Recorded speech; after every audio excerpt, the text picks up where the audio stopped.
And with that, we are now live. And that brings us to, I believe I had it up as episode 11 for today, in which most of the party are actually off doing other stuff, so we are side questing a bit.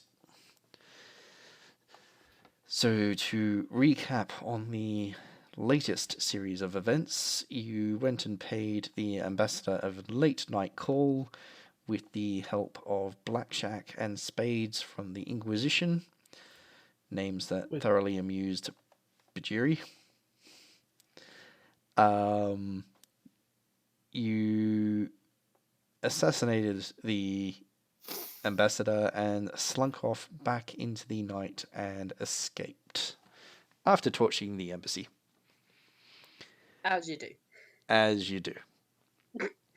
We forgot to loot it. Damn it. Yes, there was talk of stealing from the ambassador while you had the opportunity, but, you know, some events happened, you set the place on fire, the guards started trying to break back in, and you guys had to hightail it. So looting did not happen. Some of the party may regret that more than others. As it stands, I will kick this session off with the next morning after you've all rested up and gotten over your late night escapades, and the three of you have gathered and are rather sleepily having your morning meal somewhere closer to lunch than morning.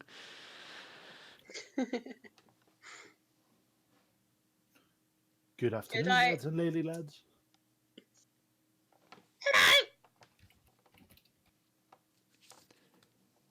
Could I add a drop of my potion of whatchamacallit to what I am eating? Yes, you can. And I will get you to roll 2d6. 2d6. Okay. Can I be tinkering on my Yep. item during breakfast? Yeah. You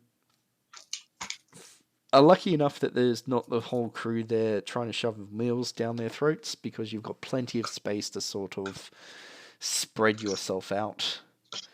You've got tools all over the table and bits and pieces of metal and so on. So I had you rolling... Why did I not take a note of that? Oh, that's right. It was your intelligence. Thank you. Intelligence engineering. Right? Yep. Nice. In that case, I rolled a 6 and 2 4s.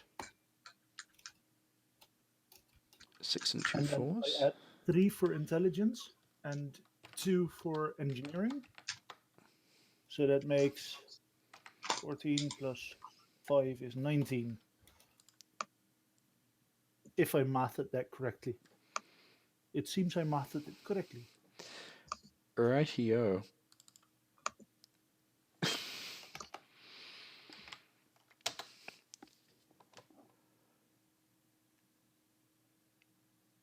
You have literally gotten it right down to the last screw that is sitting on the table in front of you.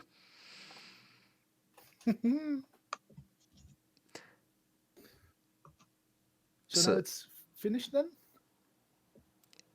Because you got it that close, yes. You were literally 1 point off, so you can spend the rest of breakfast. I'd like to spend the rest of breakfast on it and then attach it to my daddy. I'd like to give daddy a new toy. So you can spend a little bit of extra time and finish off the final touches. Now the only thing is, did we plan out what this scope does? Not just yet, but I had a rough idea of what it would do. Okay. Though it won't exactly jump into being necessary right now. Yeah, no, but it's just more like, I'm glad I finished it. Yeah. And is that a 6 bingo? Yeah, so 2d6, I've got a 5 and a 1. Excellent. You get to add a +1 to the ability of your choice for 2 hours. Ooh! Fuck, that's powerful stuff. It's mine! Mine! Yeah, I I'm bought not, it! It's mine! that was not me in character. That was me out of character. Because in character me does not know that you tinkered with that. I was too busy looking at this and glancing at Alara. Bingo will still say it, feeling that he feels amazing. He'll make sure that immediately no one is trying to steal it from him.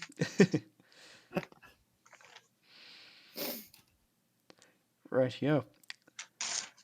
So, you've had a bit of a lazy breakfast. Alara's eaten as well with you and has been looking at the item that she took out of the silver box and just fiddling with it, seemingly out of curiosity, when one of the crew has come down and looked around and, not seeing apparently who they're after, comes up to you, Edric, and says, "This it came in for the captain, but I've not seen him in a bit. Looks important though, and since you're ranking round here, best you have a look at it." Okay, thank you, Mr. Dude, sir. He doesn't remember the name, so he just goes literally, sir, and then he takes whatever they're holding out and goes, "Thank you." The sailor slaps you on the back and goes, "Thanks for taking that off my hands. I got better You're stuff to do than deliver mail." Good luck doing your stuff. I'll make sure the captain gets it eventually. Good enough for me. And then he heads on up back above deck. You can still hear the sounds of like a lot of work going on. In your hands is a slip of paper that's folded over into a note, and it's literally just got Bhajiri written and scrawled across it on the top. Read it. I'm gonna go, huh. I'm gonna take one glance around to see if he's not there.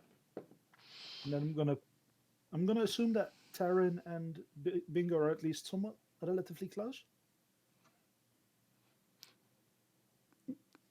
Unless they say otherwise, they can all be sitting at the same table as you. Yeah. Tarin? Tarin, you here? I can see typing. I cannot hear you. Is your mic muted? How about now? Yep. Now I can Now hear we can you. hear you. My headphones were like just slightly out of the socket. Oh, Oh. Yeah. I know. No, I've been talking like, guys, hello. Aw. I keep I'm- saying stuff, and I'm like, nope, nobody's responding. I'm so sorry. We No, didn't. it's fine. We I'm didn't mortally intentionally offended, annoy but it's fine. you. You know what? I shall send you a picture of a cat to make things better. Oh, that would be wonderful. Thank you. Here, you get a cat that says "I love you." Aww, adorable.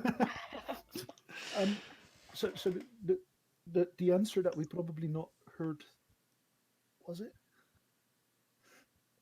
Sorry, I'm a bit zoned out because I've been trying to fill in that massively huge character sheet, so I've been kind of half with it. All good. Yeah, we're sitting at breakfast table, and I asked if you guys are near because someone just handed me a letter and went, "You're of rank. Captain's not around. Here, you take it." Oh yeah. I was thinking that I'd probably be like helping serve food, or I'd be sitting eating my lunch after having served everyone else food. So yeah, I'll be around. Okay, I'm gonna wave Tarin over to head a bit closer, and then I'm gonna go, Bingo, Bingo. Yeah. I need to see this. I don't know what it is, but I don't think that I should be the only one looking at it. What is it? Well, Ooh, looks interesting. it's a thing, and that's about as much as I know right now. Oh, look at the thing! With that, I'm gonna look if Tarin has shuffled over, and if I see that Tarin is there as well, roll out the scroll. I'm with you. Good. So you open it up, and in a very shorthand note, you see a message that states your missing crewmate has taken a visit to the old temples. Missing crewmate. Ooh. Is this in regards The escaped to prisoner. the escaped prisoner? Do we think? I think so, because Bhajiri's been asking around about a missing crewmate. And somebody said somebody from the Shattered Hand said they'd have a look out. So, yeah, it might be about him. It's not signed with a signature as such, but it's got a little drawn-on symbol of a spade from a card deck. Oh, it's from Spades. Was that his name? Our Yep. character was named Spades. Okay, Yep. I didn't remember that right. He hasn't ever introduced himself, but Blackjack has called him Spades. Yeah, cool. What a lovely way to disguise your name. We need codes. Like, that's the point Edric is focusing.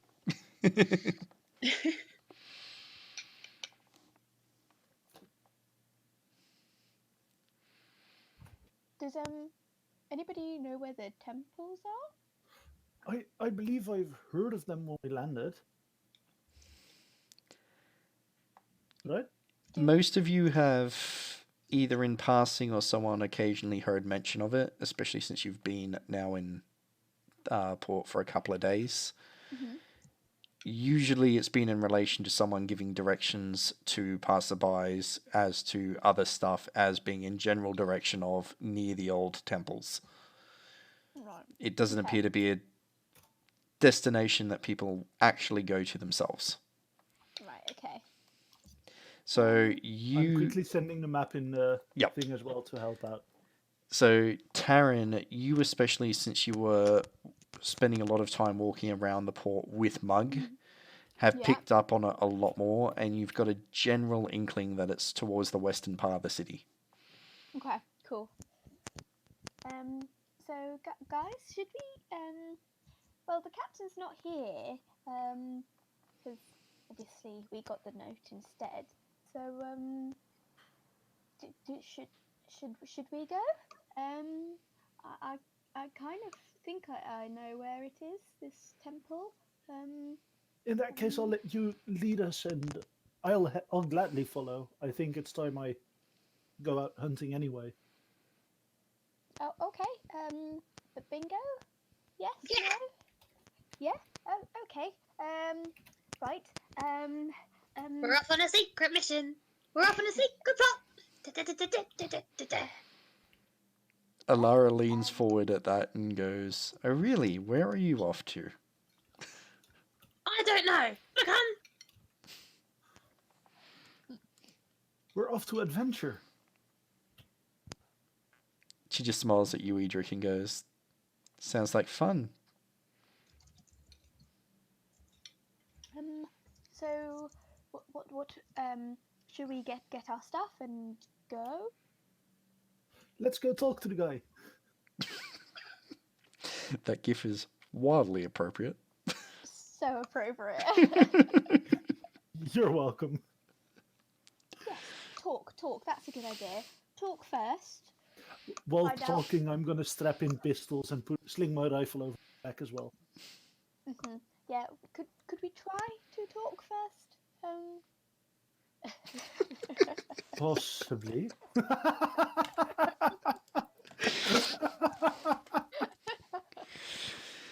You win. Yep. I didn't make one yet. This was successful. This was very That successful. was amazing. Yep. Bloody- I also feel it's karma. Oh yeah, I'm gonna be on this page the whole time. Oh boy. So you... Oh, sorry, carry on. That's what I was about to say. So you see Alara get up and she smiles at you and goes, "I can meet you up on deck. Did you want me to get anyone else?"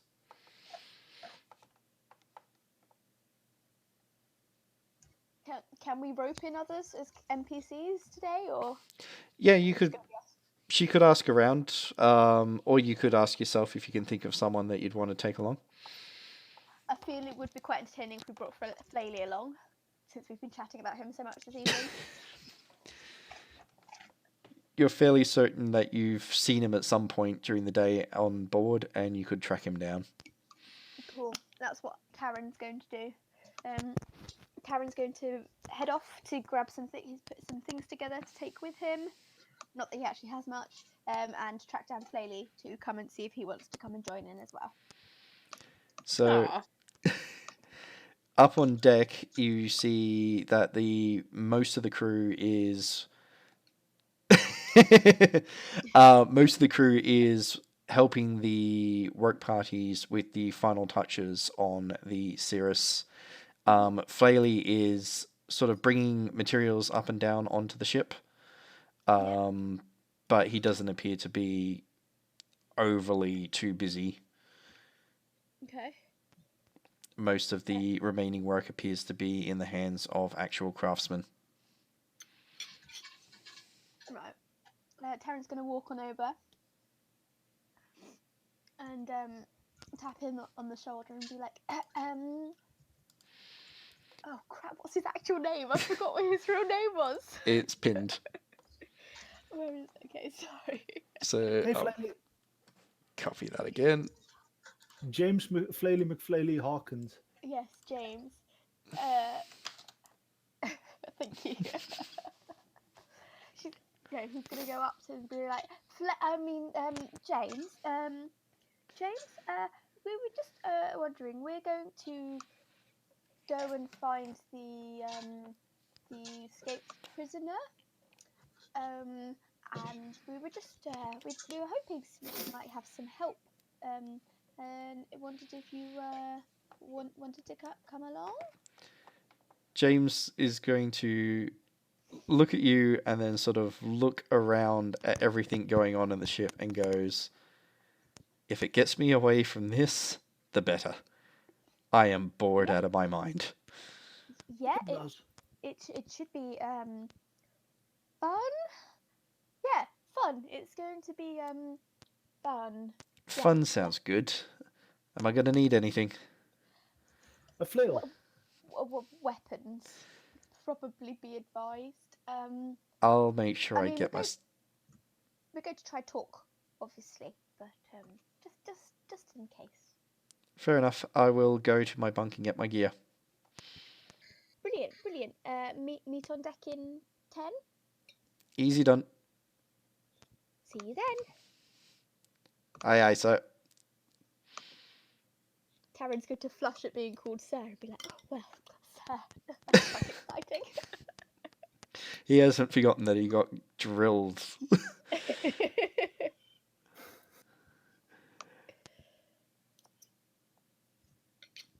You'll take a few minutes to gather up your equipment and odds and ends and make your way up on ship to the top deck of the ship, and one by one gather.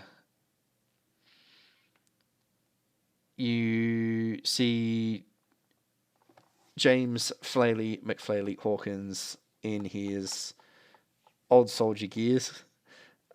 He's carrying a rifle and he has his sword with him. Alara is now back up on deck, dressed a little bit more appropriately and not wearing a t-shirt as a smock. And the clothing appears to fit her quite well. Edric, you definitely enjoy the view. Hello? Oh. Hello? So it wasn't just me who sound cat out then. Nope. Mine Okay. did as well. Fantastic. What did you last hear? Go up on deck. Yeah, everyone's getting their stuff and getting up on deck. Right. Yeah. So you, one by one, make your way up on deck. Mm-hmm.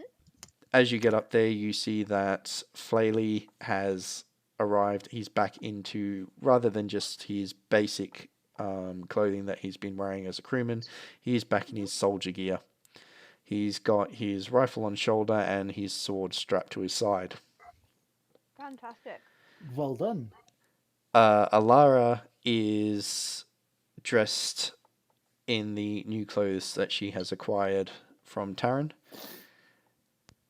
Edric, you definitely enjoy the view as they fit quite well. The other thing you notice is that she has picked up what appears to have been a bit of equipment that she's turned into a staff that she has resting over her shoulder. Staff? Ooh. Yep. That's actually in character. Ye- Edric asking that. She just smiles and goes, "Well, you don't expect me to bare knuckle punch someone, do you?" I don't know. Could be fun. She holds up one of her hands and goes, "With these?" Her Yeah, hand like is this. about half the size of yours. Oh yeah, true. You have those cute-sized hands. Yeah, in that case, maybe bring the staff. She smiles and then drops into a curtsy. "Why, thank you, my lord." Now he's going to be blushing under that big beard. Also, I left the helmet in the armory now, and the armory is under lock and key, and the key is around my neck on a chain or on a necklace. Noted. Out of character quickly, we learnt last time that you were Silas, didn't we? Yes, Okay, or that's alright. at the very least, when we were killing the ambassador, the last words Edric spoke to him were, "The bastard sends us the guard," as he Yeah. showed the beard.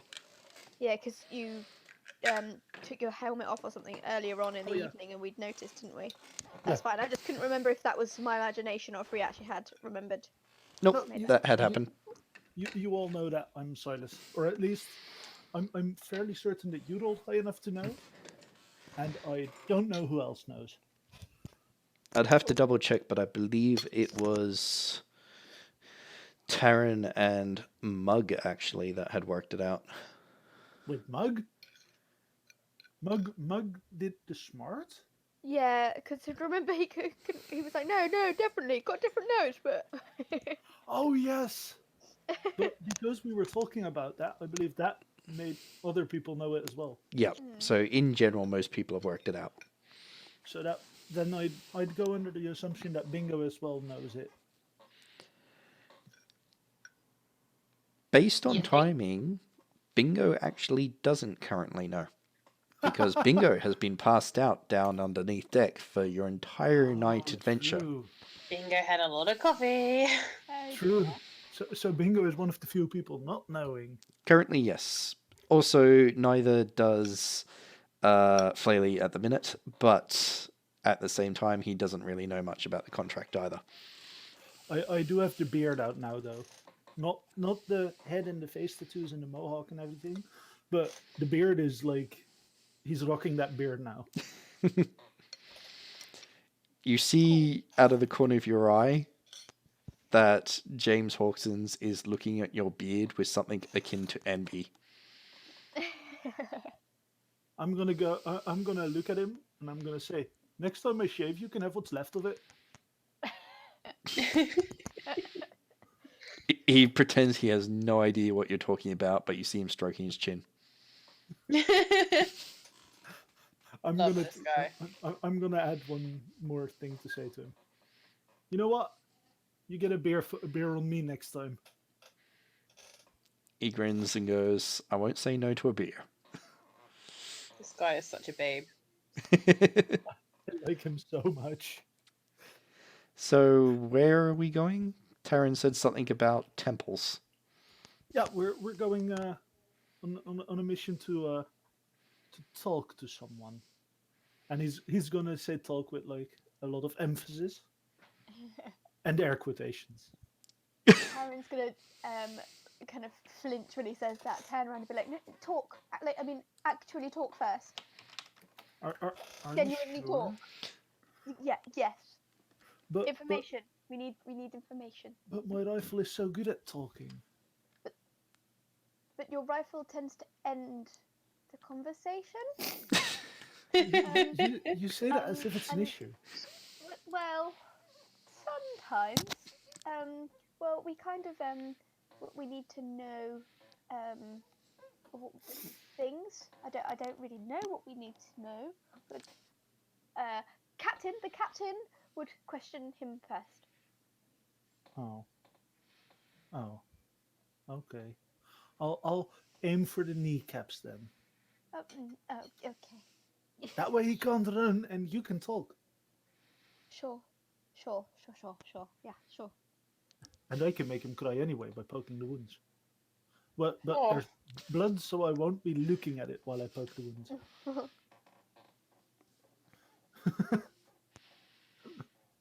Tarin's just gonna shake his head and be like, "So, shall we go?" Yes. With that, Edric is gonna sing a little, like, hum a little song, like a marching song or something.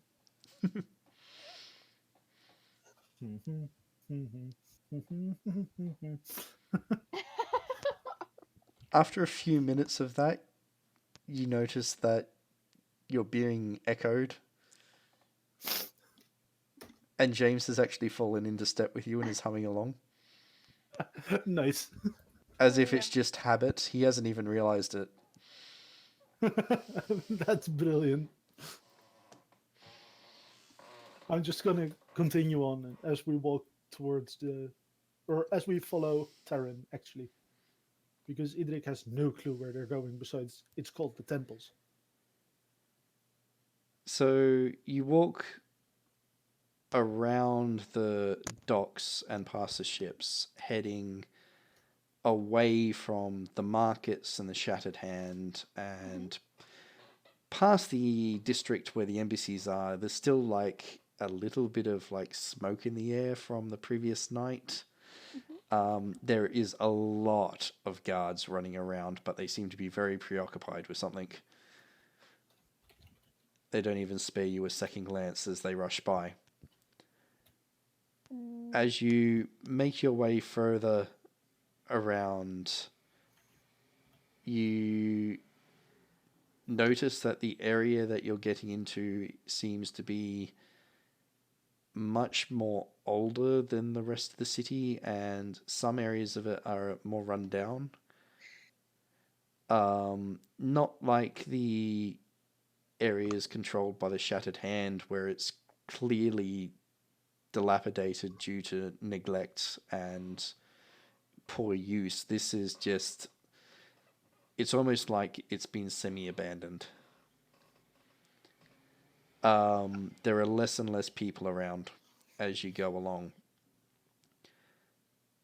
Tarin's gonna get a bit more jumpy as they get further and further towards the temples. Like the less people around and the older the buildings look, the more jumpier he gets. Do I notice that? The jumpiness, or that there's less people? The jumpiness.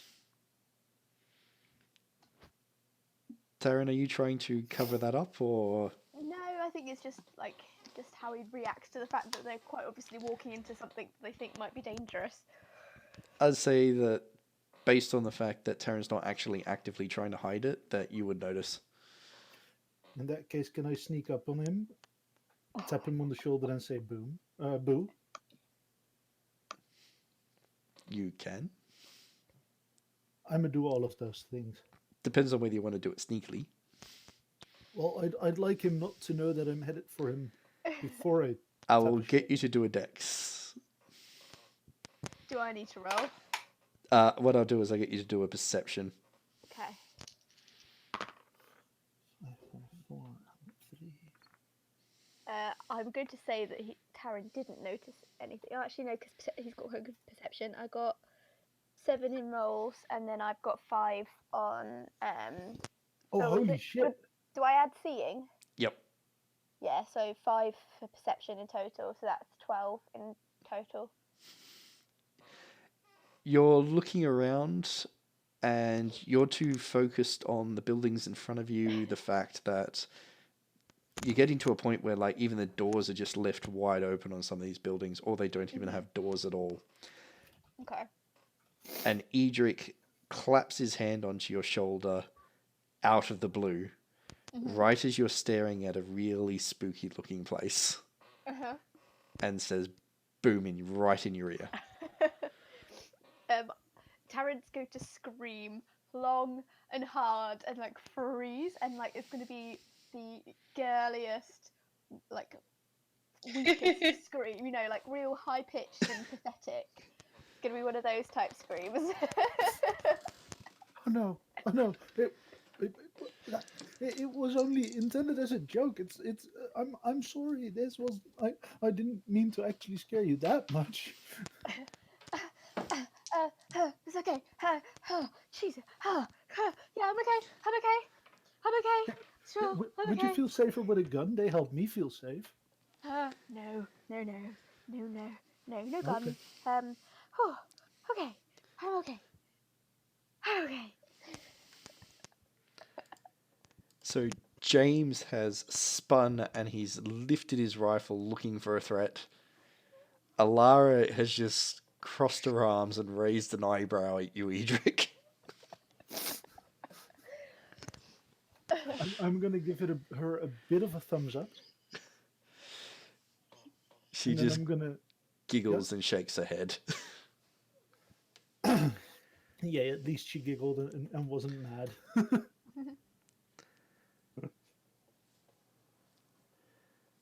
In that case, I'm gonna say, you know what? Shall I take the right side as a guard, and you take the left side, and then we protect each other? To Tarin. Oh right, sorry. Yeah, that's good. I like that. Yes, good. I'll shoot all the things that might scare you. Thank you. Yes, thanks. Oh, yes. No, I'm okay now. Thank you. Yes. It's just taking bigger and bigger breaths to calm himself down. So Alara's looking around at the moment as well, and turns to look at you and goes, "Do you guys find it strange that no one's come to investigate that scream?"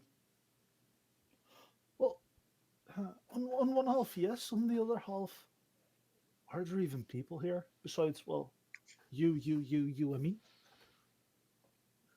Well, yes, but why would this part of the city be abandoned? Huh, that's a good question.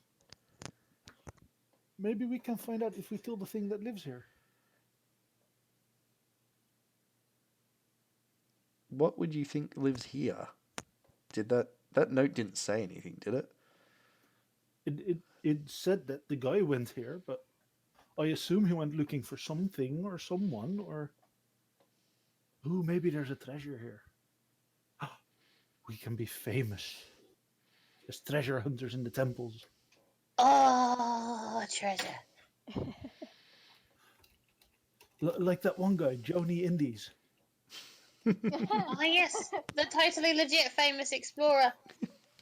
Who totally put everything back exactly the way it was supposed to be. Alara's just smirking at you. I guess we should be on then. You know what? Maybe you guys should walk a bit closer, he says to Alara and Flaley and Bingo. Flaley has moved in really close and is keeping a close watch. Is that a pistol, or are you happy to see me?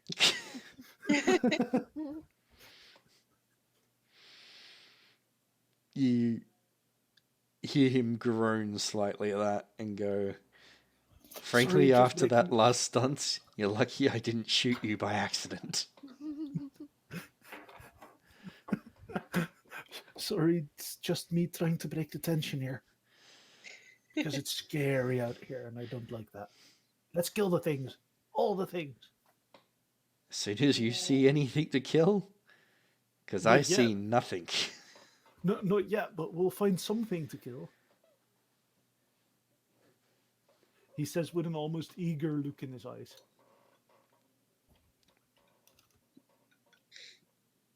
He'll feel a tug on his sleeve from the little Bingo, who will point out a very, very small beetle on the ground, as if to say, "There's something you could kill." Thank you. I'm going to switch the gun around so that the handle is like facing outwards. Bingo ducks. I'm going to smash the beetle. I'll get you to roll an attack. Just to see whether you actually hit the beetle or whether you do the classic When the beetle whack-a-mole. turns out to be the big bad evil guy all along. This is how he becomes the big bad evil. Pissed him off one too many times, man. Not cool, bruh. Well, it was more whether it became something like that.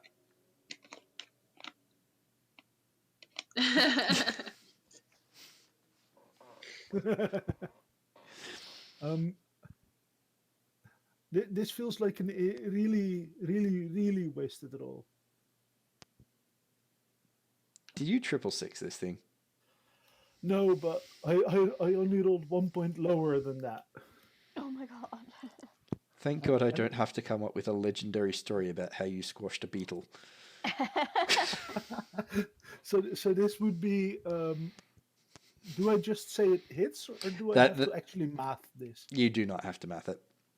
Good, because it's at least a 17, but I add stuff to it probably. You definitely hit. Do I get 6 stun points now? If you on the beetle. If you needed 6 stunt points to kill a beetle, you would probably also be rolling initiative. You perfectly land the hit, and you hear a satisfying crunch as the beetle gets pasted. And then I give Bingo a thumbs up. He'll give you 2 thumbs up Yay! for ducking on the ground because you turn the pistol round, and if that accidentally fires, oh. Well, it was aimed to me. Okay. So if it fired, I would have been kneecapped. Which is the hardcore version of, and then I took an arrow to the knee. Bingo will rub the dust and dirt off the lenses of his mask without taking it off and peer around into the dark and the dirty and just shake his head. James seems to have settled down a little bit, but he's looking at these houses and buildings, and he sort of looks at you, Tarin, and goes, "You've been off the ship a lot more than me. Did they say anything about why there's no one around here?"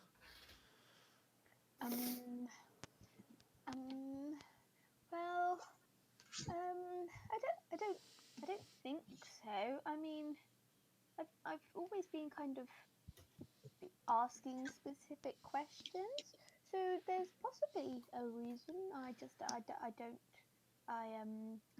think I know it. Bingo and Silas, I will actually get you to roll an intelligence to remember this. Oh dear. I have not heard anything about this, I assume. No, you get to roll as well. Oh! Oh, am I rolling? Sorry. You can as well, yes. Okay. So straight up intelligence law. Okay. Silas, what did you just roll? So I triple won it, but it's intelligence, right? Yep. So I rolled a 6 total, but with a crit fail. All good. So, in the meantime, while Bingo puts his score in, I get to tell you what Silas thinks happens. Silas, you remember a conversation you overheard in passing about conscription for the war, and you think that that's why this place is completely deserted, that they've all been conscripted into crews and been sent off to fight the Shaik. I'm gonna actually children. I'm actually gonna forward this information. I'm gonna go, guys, I remember now. I know this for sure. It's the war effort. Everybody's out helping their part in the war, even the children and the females. They're all helping out in whatever way they can, but that means that they're not here because they're all busy. Bingo, you, however, remember a mention from the blacksmith about a plague that was a few years back. Oh, I'm already wearing a sort of plague mask. That's okay. However, from underneath the mask, as he has never taken it off yet, he will continue to say, I think I remember overhearing something about a disease or plague. think. Plague? I'm sorry. What? A plague? Yeah, Tarin's I just gonna overheard quickly- someone telling someone else that there was a plague a few years ago, or something. Okay. Sure. Tarin's just gonna quickly rifle through his bag and find some sort of something to cover his mouth. It might even be a sleeve, something just to start to put something over his mouth so that he can't breathe in anything. Can I pull the scarf up and look at Lady Alara as well to see if she's wearing anything that could cover her face? Alara is not, but she also doesn't seem to be too concerned. But she's looking around and she sort of looks across at you, Edric, and goes, based on the state of this place, I don't think they're helping with the war effort, Edric. Are you sure? Because I'm quite certain I heard someone say that. Well, there's lots of people helping, but she points at one of the most broken down houses. I don't think that place was left to fall apart overnight. They needed the stuff to help the war effort. Yes, that includes the bricks, and the wood, and the door, and that short of window. Huh. That seems a bit much. She smiles and just goes, yes, very enthusiastic.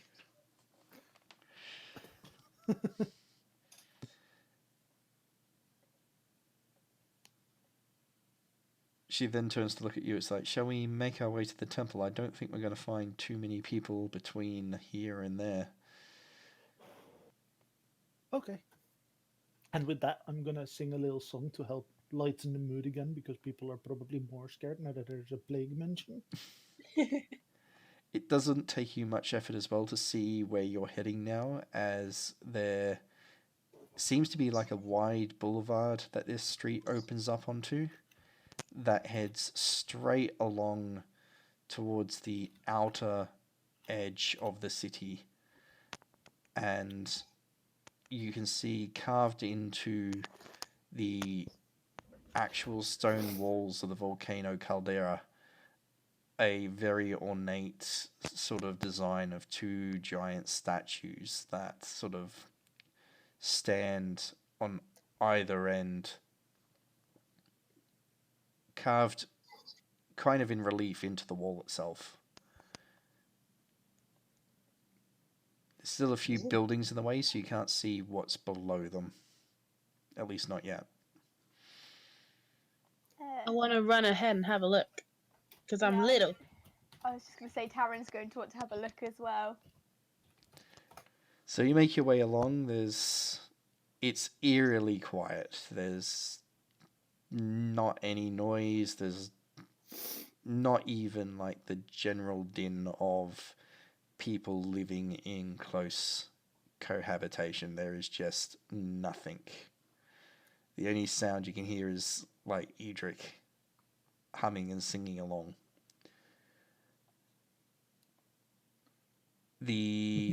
As the buildings clear out of your view, you see that basically these two statues stand either side of the other end of a giant bridge that crosses from the city over the water and into the wall itself, and that there is a large arched doorway with the feet of either statue on either side of it.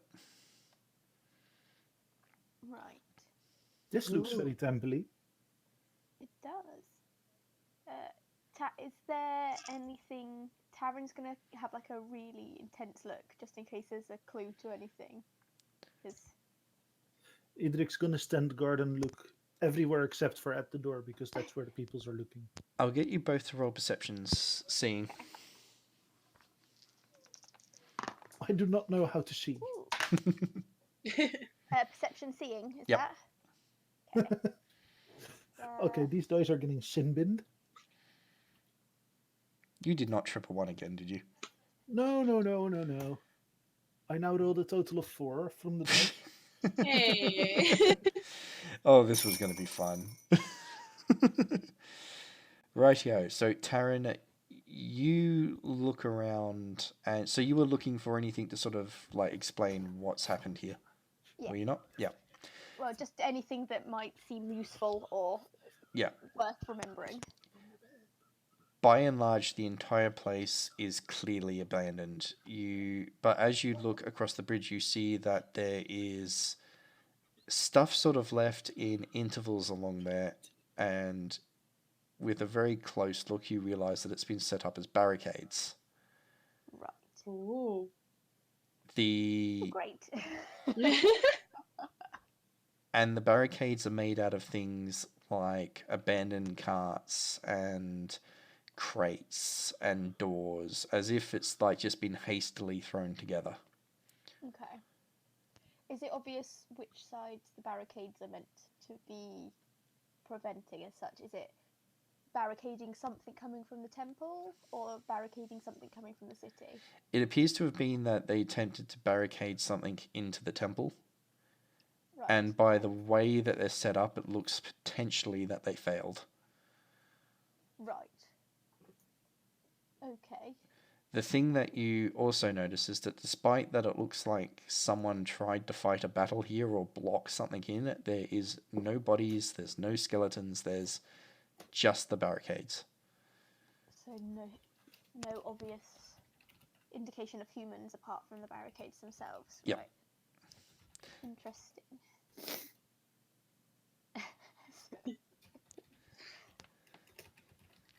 Edric, you just see a bird. It's a really interesting bird, but that's all you see. What color is the bird? It is a mixture of reds and blues. It almost looks like a jungle bird that seems kind of out of place here. The other thing you notice is that it's very quiet. It's not chirping or squawking or making any noise, as if it knows to keep quiet here. Out loud, I'm gonna ask, "Hey, birdie, why are you so quiet?"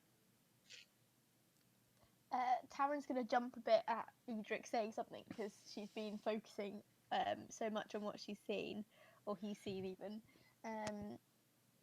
He's going to turn to the others and let them know what he's noticed. Well, guys, it looks a little strange. I kind of think that maybe I don't know who they are, but somebody tried to keep something over there. Doesn't look like they did a great job, but I should imagine it's probably dangerous. If it's dangerous, I can kill it. Dangerous just sounds more fun, to be honest.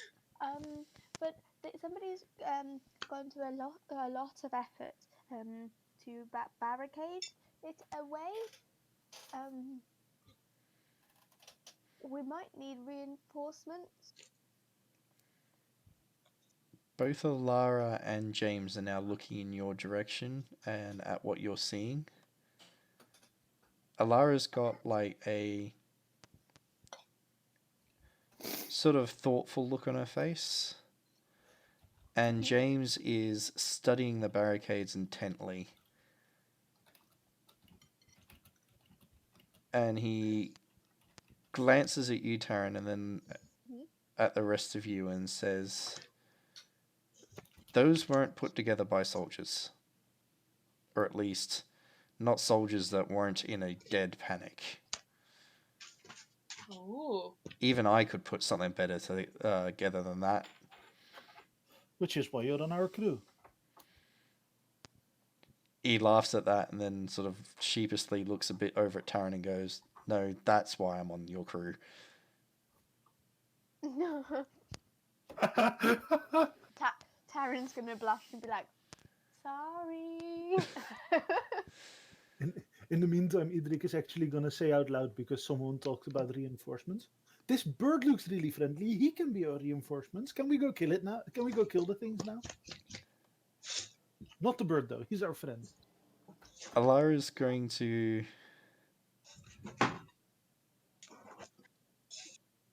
turn around and go, I don't see any sign of fighting apart from those barricades. Potentially they tried to keep the plague in there? Is it possible to keep a disease locked away by closing the door? Well, that's typically how a curfew works. A quarantine, maybe? Potentially. So then we don't necessarily want to go inside of it. Also, that I think that's the best GIF you could possibly put up.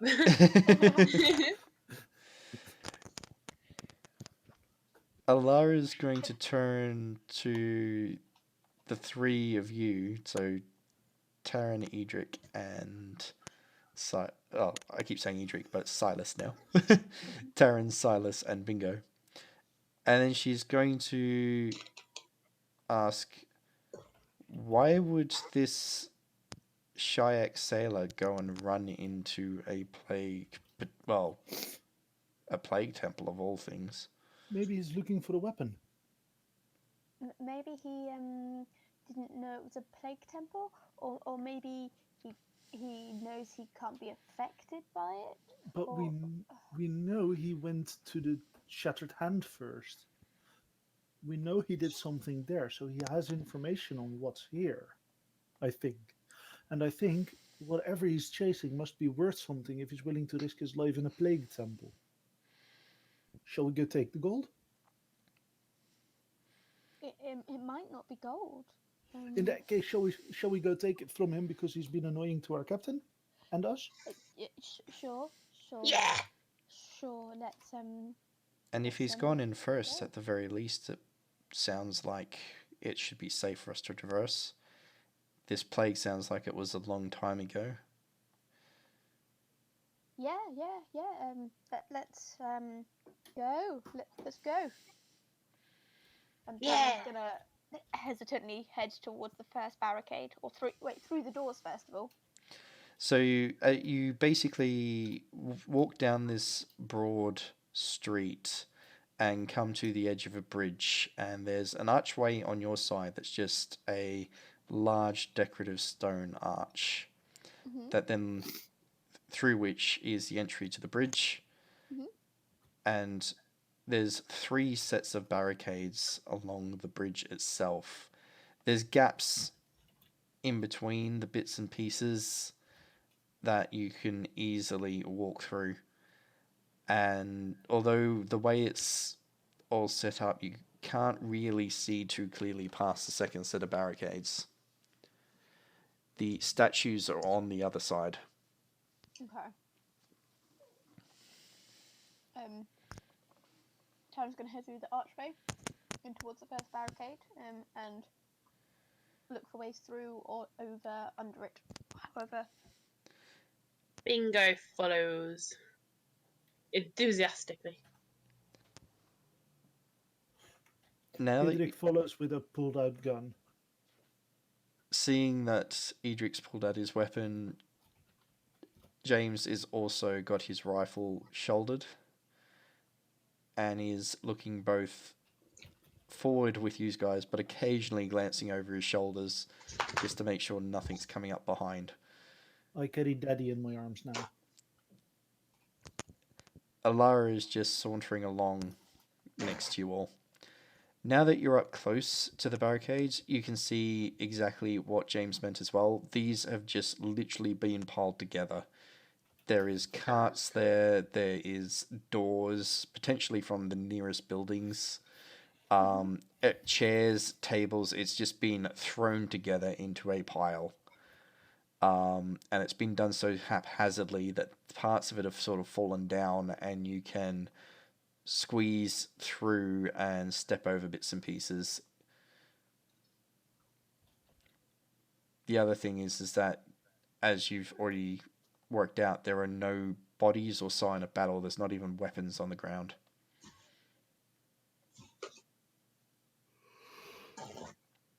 This place is creepy. Yes, but we can't kill it. It's a place. Okay. We can soon possibly kill it by exploding it, which I Okay. think you're good at. I'll keep a hand on one of his grenades. Not yet.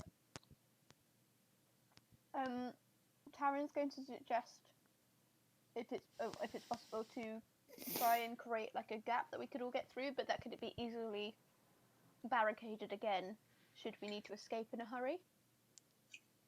Is that Edric, possible? you're fairly certain that if you spend a bit of time at each barricade that you could set something up. Okay. In that case, I'm going to look at Flaley, and I'm going to go, hey, you, could you could you help me for a bit? We take a little time, but we at least prepare some barricades to guard this place. He looks around at the barricades and looks back at you and goes, given 10 minutes per barricade, I'm pretty certain we could do it 3 times better than what they did. Seems like reasonable for me. So taking your time, you rework the barricades to be a little bit more effective, and at each one set up a tiny tunnel through them using doors or tables across the top that you can collapse when needed behind you. Awesome. As you get through, the pattern seems to continue that there is no obvious sign of what's gone on, that there's no weapons left behind, there's no signs that there was a fight or a struggle. It's just as if people have set up these barricades and walked away. You can see that even Alara is starting to find that a little bit concerning, and she's muttered under her breath loudly enough for the rest of you to hear either someone's come and cleaned everything up or something very strange has happened here. Either way, we kill the thing inside, right? Except for the shy guy, we're gonna talk to him first and I kneecap him. Well, hopefully there's nothing in there for us to kill. Oh. But okay.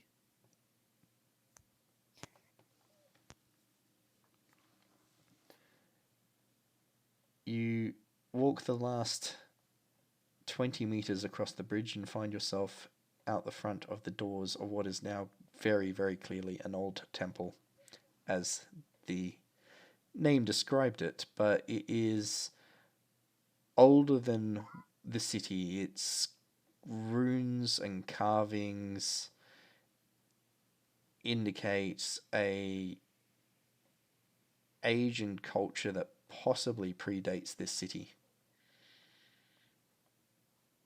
Is there... Tarin's going to have a look around again just to see if there's anything noticeable that could indicate what's gone on, because she's seen nothing at the barricades at all, so she's getting more and more paranoid. The doors are ajar, but they are only just barely ajar, that you would have to enter one at a time. And they're massive stone doors. So That not easily shiftable. Not easily shiftable. It looks like that originally it would have taken several men apiece to be pushing in unison to open and close these things. Oof. Which would indicate they were probably normally either shut or normally open all the time when the temple was in use. You could easily surmise that they would either have permanent attendants keeping them open and shut for when they needed it, or that they were left in a permanent state of open.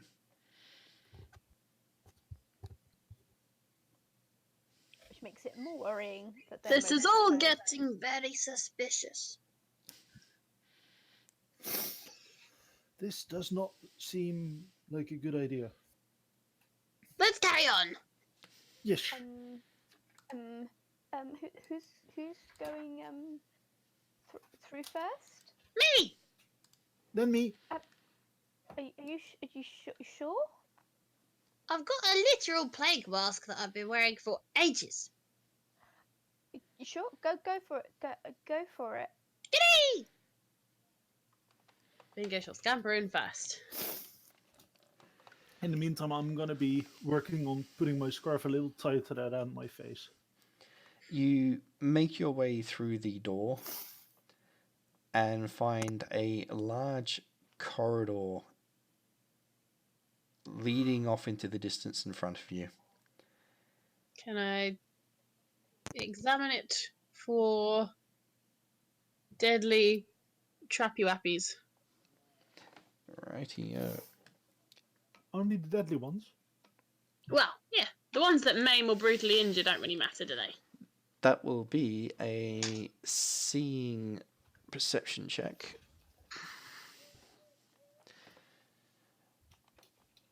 Okay. The corridor itself seems to have been carved into the stonework, so it goes deeper into the walls of the caldera itself.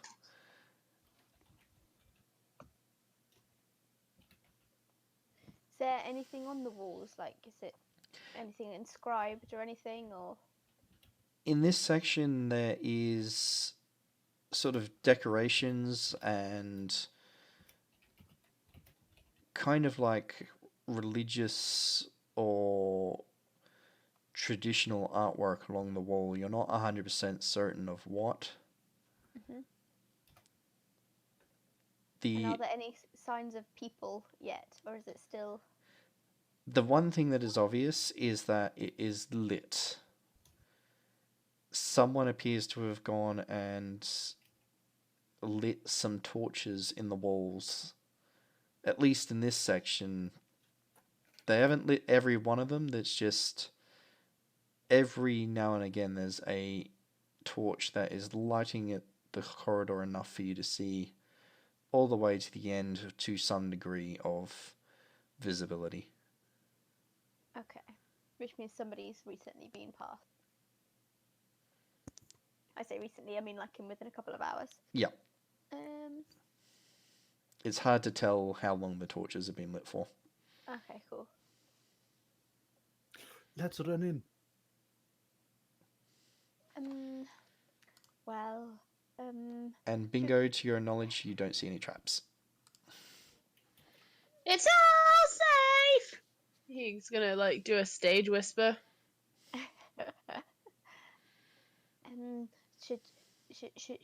Shall we just go for it?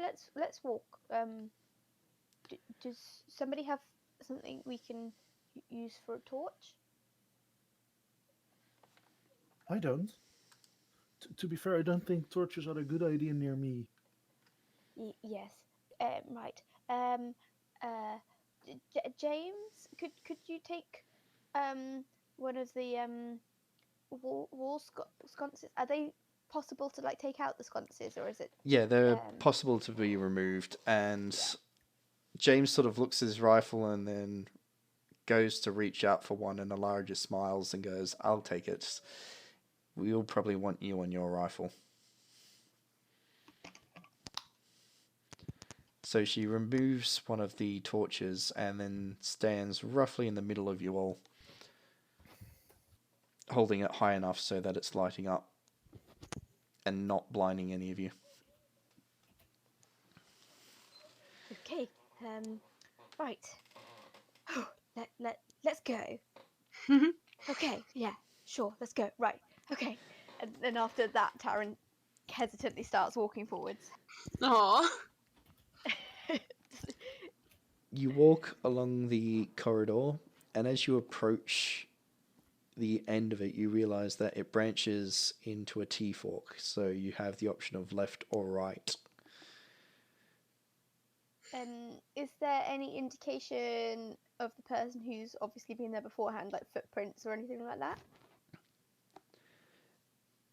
You look for signs of there being dust, but in this particular section, the floor is smooth stone and doesn't appear to have gathered any dust or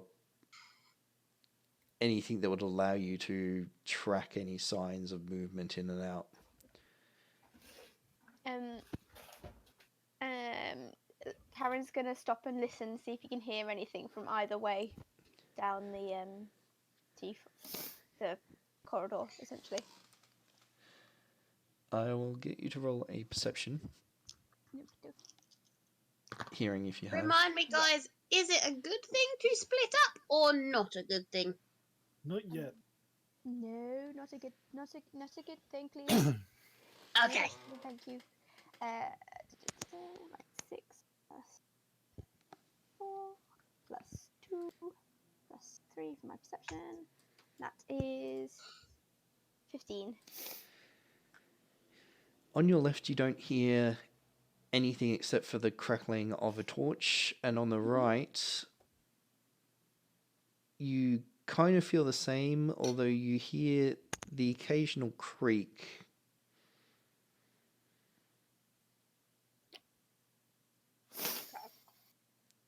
It doesn't sound like footprints or anything like that. It's just like something stone moving ever so slightly. Tarin's gonna tell the others what he's heard and suggest then that we go right first. Okay. Okay. I pull my rifle and I do that like tactical looking around the corner thing before I head in. Can I go like crawling by his knees and peek around the corner at the same time? Yep. You look around the corner and you see that the torches are lit down that way, but there is nothing down the corridor. Thunder has lit the beacons.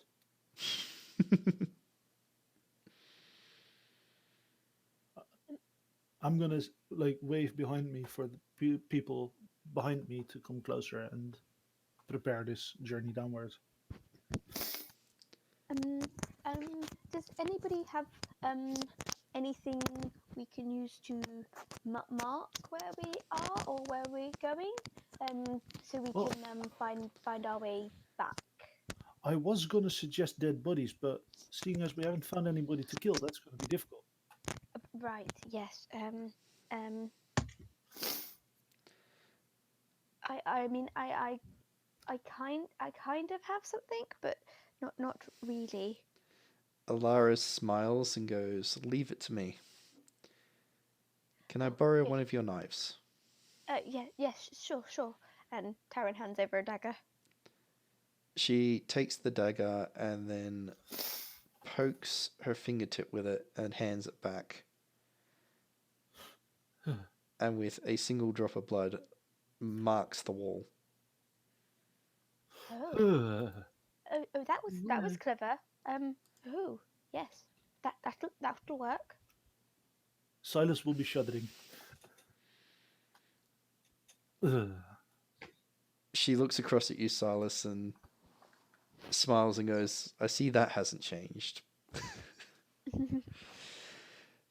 Oi! She giggles. "Don't worry, I only needed the one." Good. Wait, is that gonna keep bleeding? Maybe we should stop it from keeping bleeding. She waves the finger at you and it's like, "No, I only needed the one drop. It's already stopped. Okay, good. But if you need, I can find that mark again." That's quite a useful trick. Is it only your blood you could find, or can we substitute ours so you don't run out of blood? She raises an eyebrow slightly and then goes, "That's not a half bad idea." And then looks at you, Tarin, and goes, "I can divine the location of an item with blood.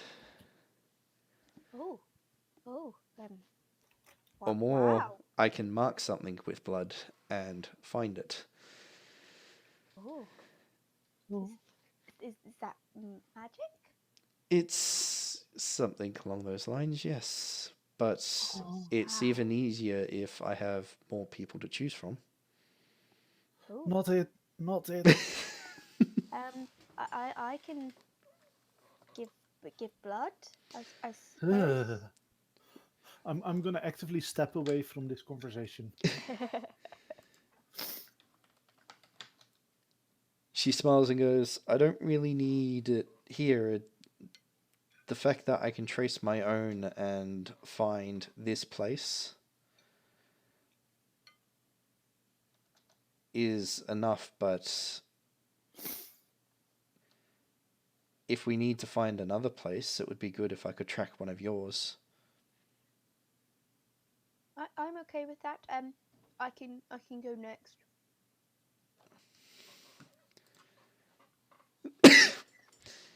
She smiles and goes, thank you for that. And then she glances across at Silas and goes, I thought one day he would have grown out of that. Oi.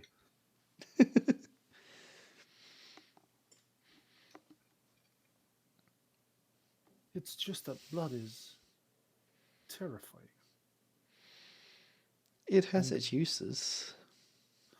But it's way beneath me. It has its uses inside the body as well as outside of it. Well, as long as it stays inside, that's good.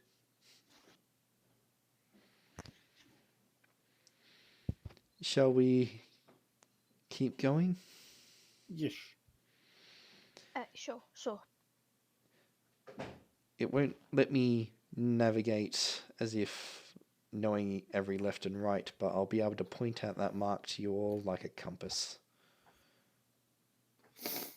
So we'll still have to remember which way we walk. Yes and no. My best recommendation is count the number of lefts and rights. That could help.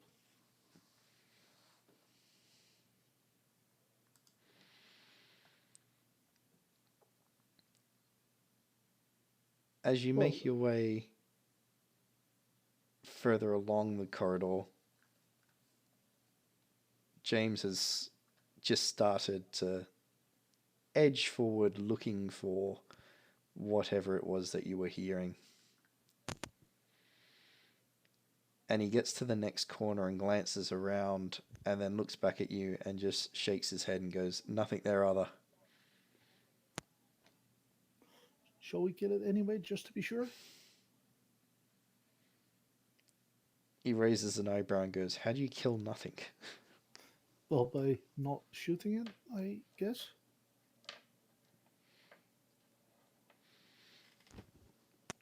Oh, you... Tarin's just gonna shake his head and be like, "Shh, somebody might hear us."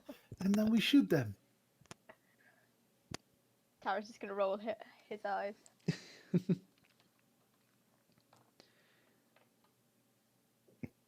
Have you picked a marching order or... I'm going up front. Rightio.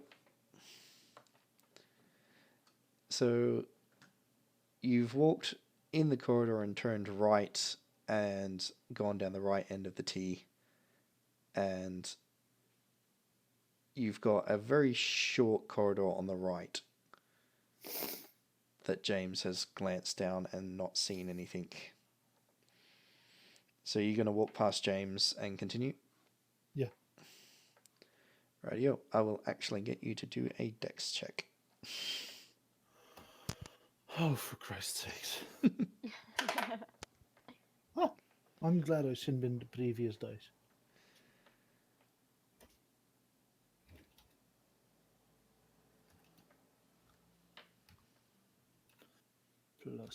+3 is numbers. 17 is also a number. Rightio.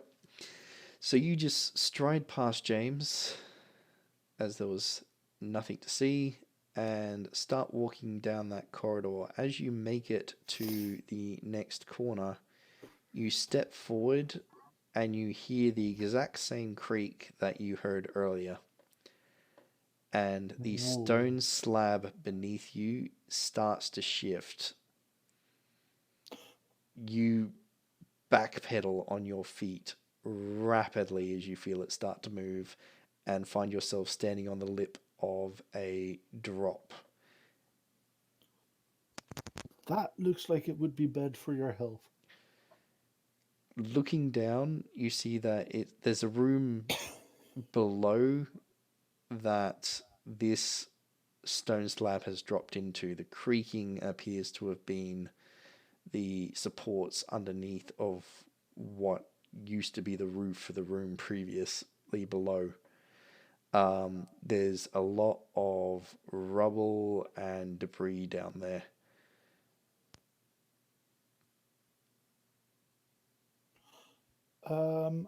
Guys, this looks bad.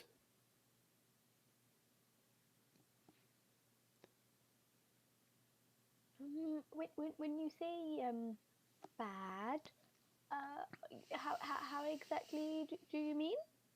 Well, it simply said hazardous to your health to fall down an entire floor. Right. Can we go over it?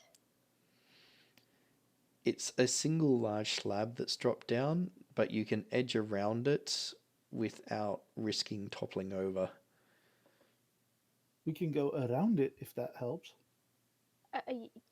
Yeah. Let's try that.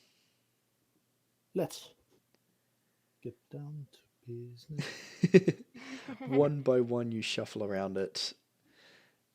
It doesn't take heaps of effort, but it takes a little bit of time as you have to sort of wait for each person in turn to shuffle along the wall to get past. Okay. You make your way around the rest of the corridor. This time Alara's stepped up next to you, Edric, and she is using her staff to sort of poke each stone slab as you approach it.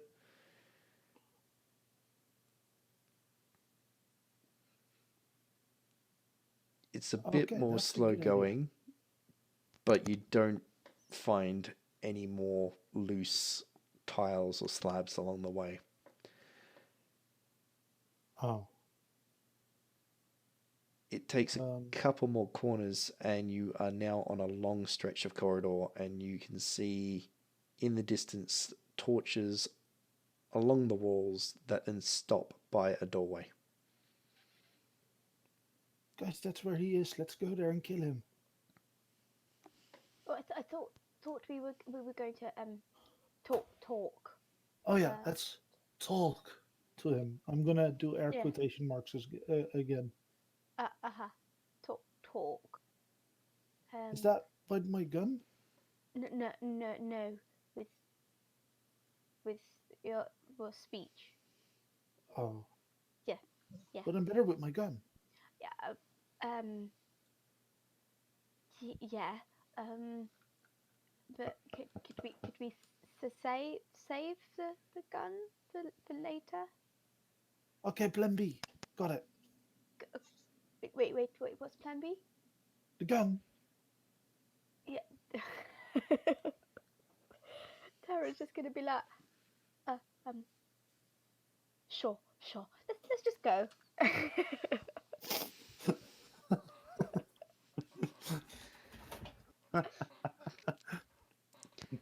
You make your way along the corridor,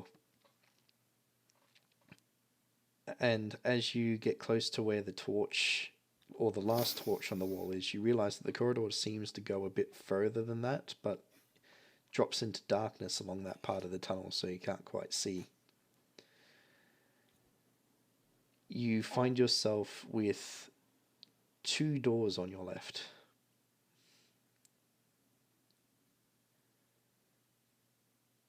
Do either of them have light coming from underneath them? Or are either of them open even? They're not open, which seems a bit odd to you, Tarin, especially since everything so far has been opened or left in disrepair. Mm-hmm. And there seems to be a very, very faint light coming from underneath the doors. Okay.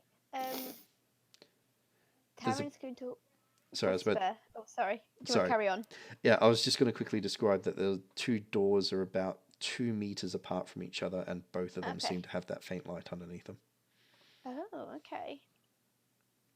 Well, first of all, Tarin's going to suggest that we just walk a little bit further down the corridor just to check there's nothing else there and nobody hiding. That's actually a good idea. Because if it is a trap,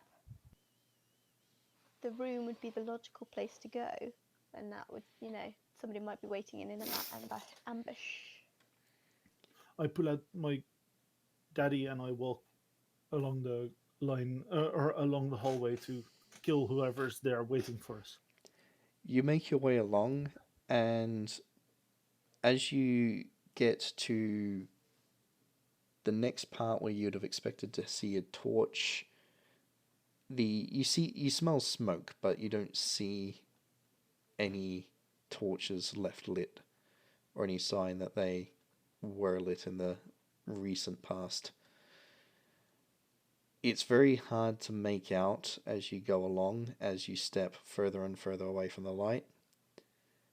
And Alara has to come up along the tunnel behind you to light the way. The tunnel stops and then turns abruptly to the left. And as Alara comes up beside you, you see there's actually a stairwell going down, you presume to the level below.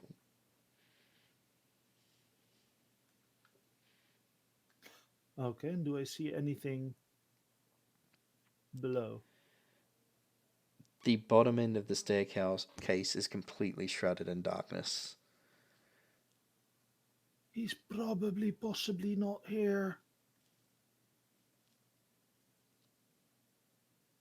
Alara looks down there with you and shudders slightly and goes, if the entirety of that place is like what we saw down the hall earlier, I doubt anyone's down there.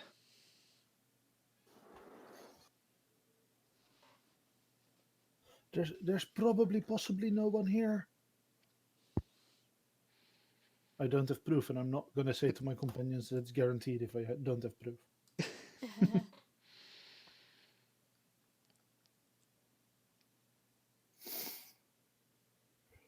Alara's going to glance back down the tunnel towards the rest of you and shrug.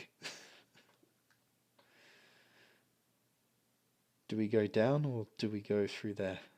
She's pointing back towards the doors. I'm going to look at the people that we left behind when we snuck out. I'm going to look at them with a question mark in my face.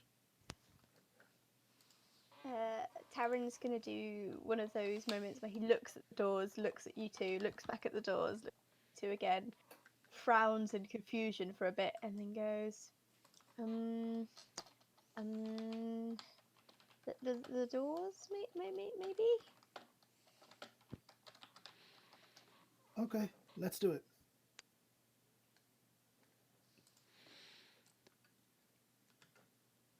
Alara follows you, Silas, back down to the doors.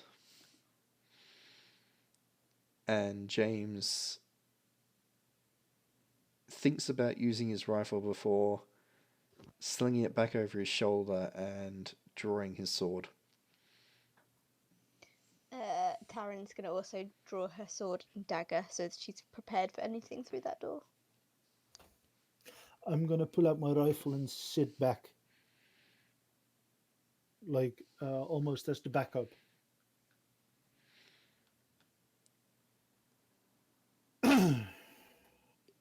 Alara places her hand on the left door, ready to open it, and waits for the rest of you to be ready.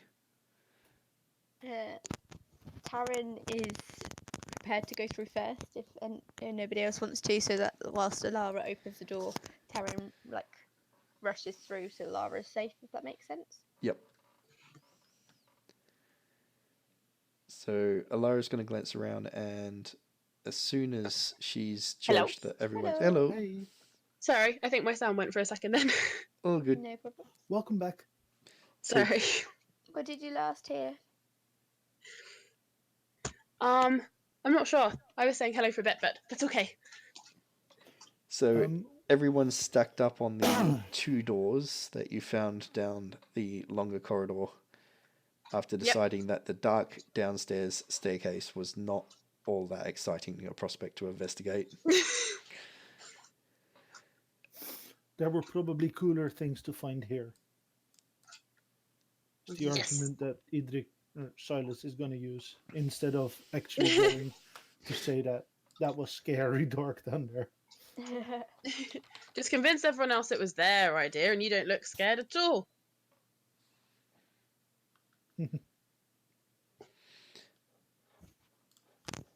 So Alara glances at you all and waits until she's certain you're all ready, and then pulls the door open. Inside the room is lit. There are torches all around. And unlike the corridors, this room looks like it has been searched. Ooh. There is... Someone got here before us. Kill him, kill him, kill him. There is tables and what appear to be slabs set up all over the place. The tables have some tools and odds and ends on them that have degraded with age. There are crates, or what remains of crates, and pots scattered everywhere. And it's those that look like they've definitely been searched and rummaged through and moved.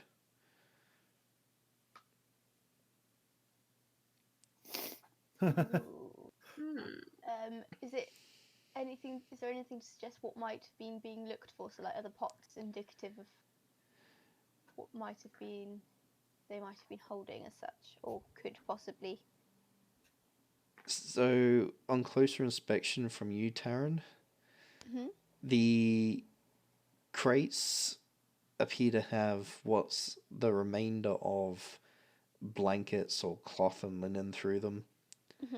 The pots are a mixed bag. Some of them have very, very foul smelling sludge at the bottom of them that may be the remains of whatever it was actually meant to be holding. Yeah. Degraded with age. Others have tools and like knives and medical saws and so on, as if they've been just pulled all together and just used for storage, and potentially, based on what you remember of Neros and how he operated, if you had clean boiling water in these, you could have been using them to sterilize medical equipment. Oh. Is there anything else that would suggest it's like a I can't think of what's the word, you know what I mean? A medical ward? Morgue. Yeah, thank you. Looking at the way the tables have been arranged, you can picture in your head that if you were bringing in injured or sick people, that the tables would have made makeshift beds with enough blankets and other materials, anything that would have been useful as a basic pillow. Okay. Is there anything worth stealing that's left? Not in the pots and the crates that you're currently looking at. But if you want to do a search of the room to see if you can find anything that hasn't been ransacked, you can do a perception seeing. Perception seeing, okay. Can I take a look as well? Yep.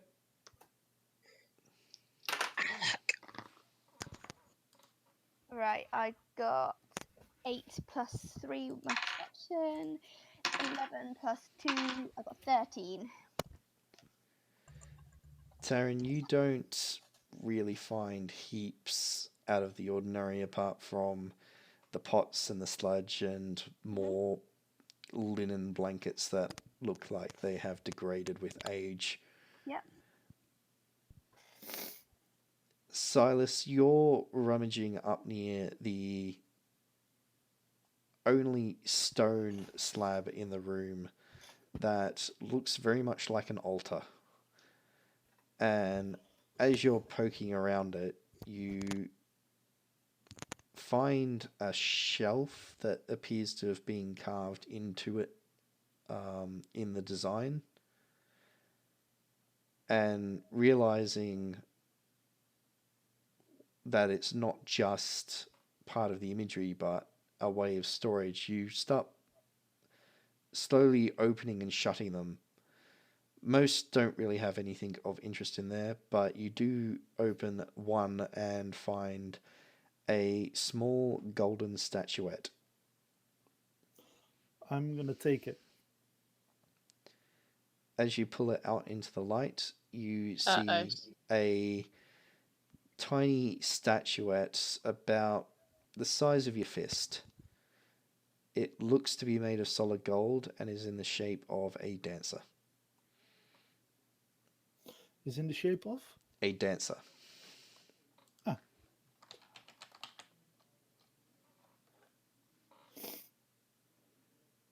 I'm gonna stuff it in any of the pouches that I have available. Yep. You rummage then- through the rest of it and don't find anything else. Awesome, I found a cursed item. I'm gonna stuff it and then I'm gonna continue onwards with, well, not necessarily the search, but back to the party, basically. Yep. Both Alara and James have been glancing around the room as you've all split up to explore. James has been sort of one by one approaching each of the doorways and sort of glancing through, checking to see if he can hear or see anything. And Alara is just glancing around the room and at the torches and appears to be trying to ponder how the previous searcher came in and where they went.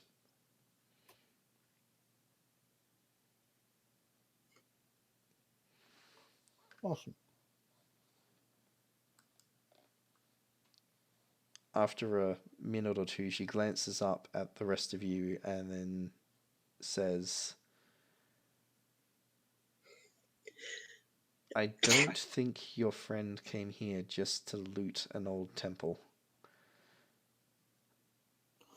Oh, that's the strange part. And your friend might not be alone because the number of torches that are lit and by the shape this room is, there's potentially more than one person. Did we stumble into a Shayak warbase? She God, please no. shakes her head slightly and laughs and goes, we would be in beyond trouble if the Shayak had managed to infiltrate the city. Ah, well, we'll just kill everybody that is a Shayak then. And then everybody that looks like a Shayak. And then those that annoy me. In that order. Yep. She just smiles and goes, remind me to stay out of your bad books. I think you have a point ahead on most. She just smirks at that.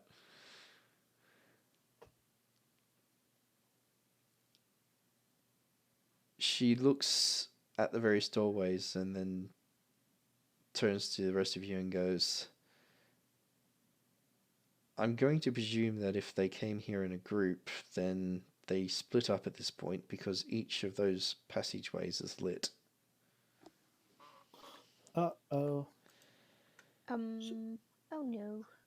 So there's murder all around us. She gestures in each direction and the room has a passageway to the immediate left of the doorways you came in. One that's along the wall on the right, and then 2 up the back. So 4 exactly. Yeah. 2 of them don't have doors in place. And as the doors you entered were wooden, it appears that potentially these ones were salvaged for the barricade, as they seem roughly the same design. The other 2 still have their doors. Hmm. Do we split up? We could also not do that and Okay. just take one door at a time, because splitting up seems like a scary idea. I like your idea better. Yes. Which door first? Well, we'll just have to see what's behind door number 1. James smiles at that and goes, "We could also try the ones missing doors first." Yeah, that's basically door number 0, isn't it? Huh. Let's take that one. He gestures to one that's near where he's been poking around up the back, near where you are, Edric. So, where the altar is, it would be to your right from the doorway you entered. As if you've crossed the room to the altar and then turned right up along the back wall. Okay. This one is missing its door, but you can still see the frame of where that door used to be. The room itself is still Bless ya. lit. Thank you. And like the room that you were currently in, is filled with tables. This one even more so. It's another medical ward. Or it's the morgue. Whoa. I'll go first.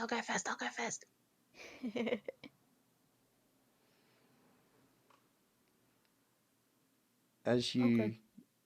go in, Bingo, I'll get you to roll a perception. Uh-oh.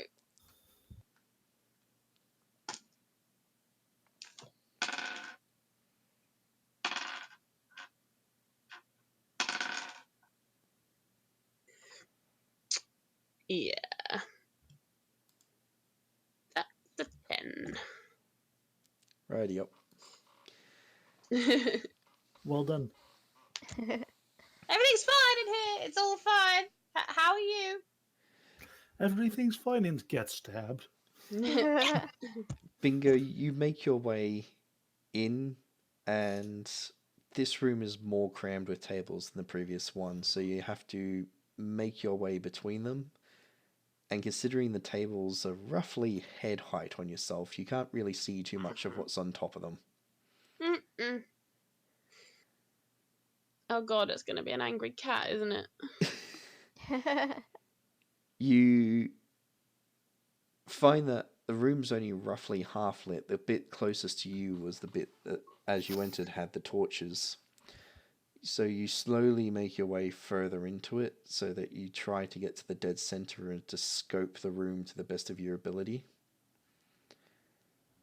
And you stop under one of the tables, and looking around underneath them all, you can't really see all that much of interest.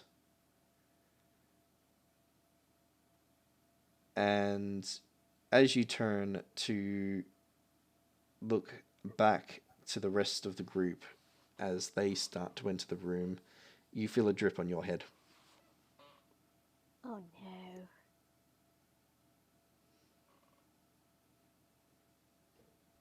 Is a plague fluid?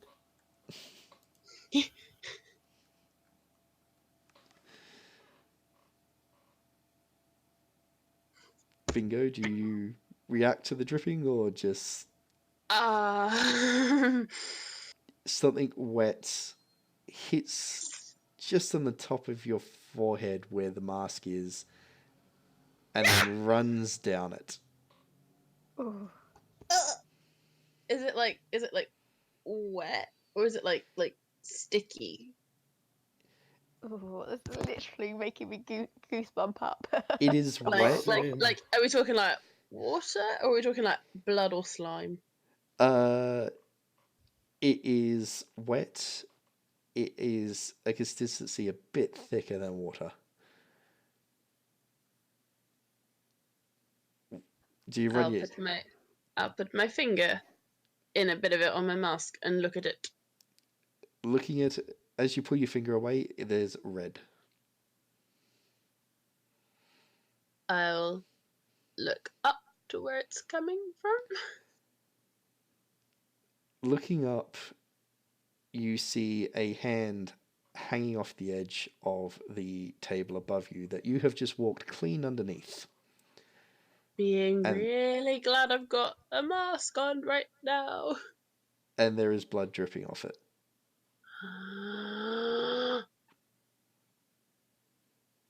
Can I peek out the other side and just check to see if any of the other tables also have hands and bodies and things on them? Looking around very quietly, you see that the tables in this room are mixed in that most appear to be empty, but a couple of them have shapes sort of lying on them. In the darkness, it's kind of hard to see the state they're in. Mm-hmm. The hand that is above your head, though, looks like it belonged to someone that was alive until very recently. Does my dark sight help at all? Actually, that it would. Yay! Since you don't need the torches as much as the others, you squint a bit more. The bodies on the other tables appear to be ancient and dried out and a lot less clothed, like loincloths at best. Their skin appears to be very, very papery and blotched. The hand above your head is not withered and dried and much, much fresher. It seems like a perfect moment to say, uh-oh. Guys, Yes? big uh-oh, big no-no, fresh corpse, dead lots. Ah, Wait, did you say fresh? fresh dead, dripping blood everywhere. Dead hand, there's a hand, there's a hand. Did you just say blood everywhere? Well, now that it's dripping on me, yep. I'll go get take out. a look in this other room. maybe get out from under the table. So like slowly back out the other side and peek on top of his table. Tarin's gonna walk up as well to the table to see what he can gather from the dead body. Like, as in terms of like work out what's gone on. You make Not your like- way in. Slowly behind you, James and Alara also step into the room. You approach roughly as Bingo sticks his head very slowly up, sort of pulling himself up a bit so he can see onto the table above him. The body on the table, unlike the others, which are all lying on their backs, this one is lying face down with an arm just barely flopped with the hand hanging off the edge. How much blood is involved? There is blood running down wounds on his arm that look like he was injured trying to protect himself, and his throat has been ripped apart. That doesn't really look healthy, guys. no. Um, no, it really doesn't. Also, ew, blood.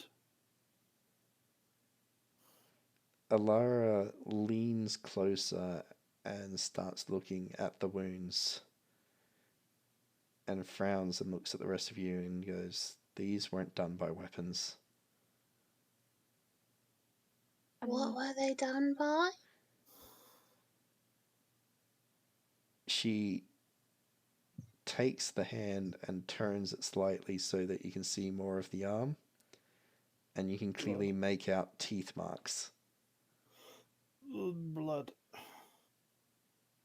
Oh no, not a beast or some sort. Is it like a monster teeth or? Do a perception, because whatever attacked this thing was in a frenzy. Okay. Crap. I will get you to add +2 That's because seeing. you've spent seeing, and I'm +2 because you've spent time with Neros studying. All right, cool. Oh, actually, it might not be too bad then. So I got 9 on my dice roll, 12 with perception, 14 with seeing, and then 16 with the extra +2. Yep. It takes a little bit, but looking closely, you start to realize that this kind of shape of bite you've seen before anytime you've taken a bite out of a sandwich. It's human. Yep. Oh, okay. I'm out! Let's go! I'm out! Well, maybe one of his friends did this. I'm friends with you! I don't go biting your hand off! Well, I would assume it's abnormal.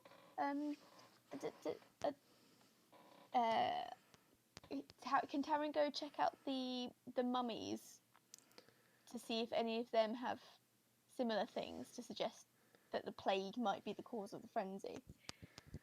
You make your way over to them, and it's very hard to tell based on the fact that these bodies are not in the best state, having been here for a long time. Okay. The only thing that is pretty much left is the skin, dry as paper, and the bones underneath. Okay. Ugh. I don't know. What's these other bodies? They don't seem to have bite marks, but I could be wrong. We should be very careful, I think. I'm gonna say this once. I have a proposal. Holds up grenade. I could light this entire place on fire and we could never speak of it again. Just putting it out there. Well, I think we should probably find out what they're here for. I mean, we thought we were just looking for one person, and then now we've got more people and a dead person. So we should probably find out why. Now go boom boom. No boom boom. Oh. Maybe Okay. later. Okay. When we're leaving. Okay. Cool. Guaranteed to go boom when we go out later. Yeah. Has anybody checked the body yet to see if there's anything of value or anything to indicate what they're doing here on the body itself? That's a good idea. Can I loot the body instantly as soon as that? You take a bit of time to try and avoid as much blood as possible. But rummaging through pockets and going over the belt of the person on the table, sort of pushing him around a bit so you can see if he had anything on the front of him. You turn up a small pouch that's got about 10 silver pieces in it and a dagger. I'm going to hand the dagger to anyone who wants it. I'll take it. I'm going to hand the dagger to her. Him. Yeah, so It- confusing, isn't it? I keep mucking it up with Silas because I keep calling him Edric. Yeah, but, like, he somewhat still goes by the name of Edric because that's what Mingo still calls him. Mm-hmm. True.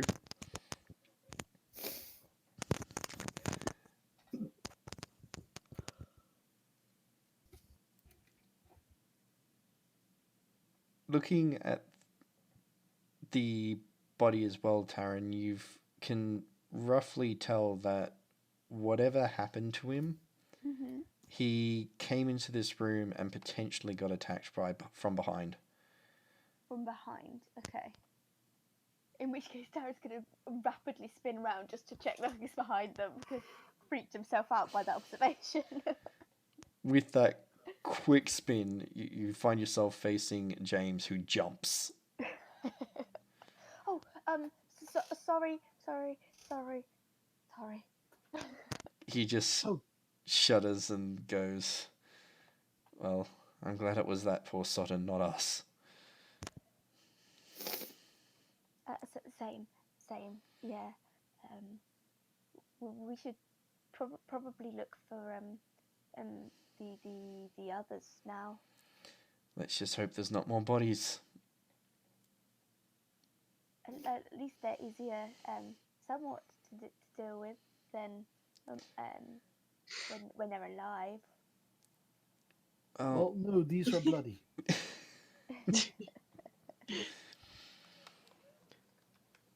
you beat a hasty retreat out of the room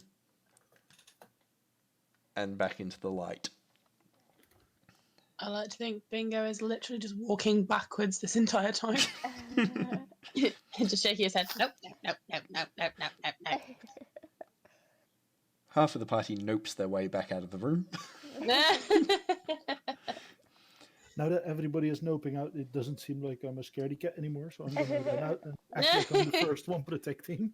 Coming back out of that room, you've got the corridor that leads to a door on the right that you haven't looked at yet, and to your immediate left there is the other door. Across the other corner of the room is the other archway that's missing its doorway.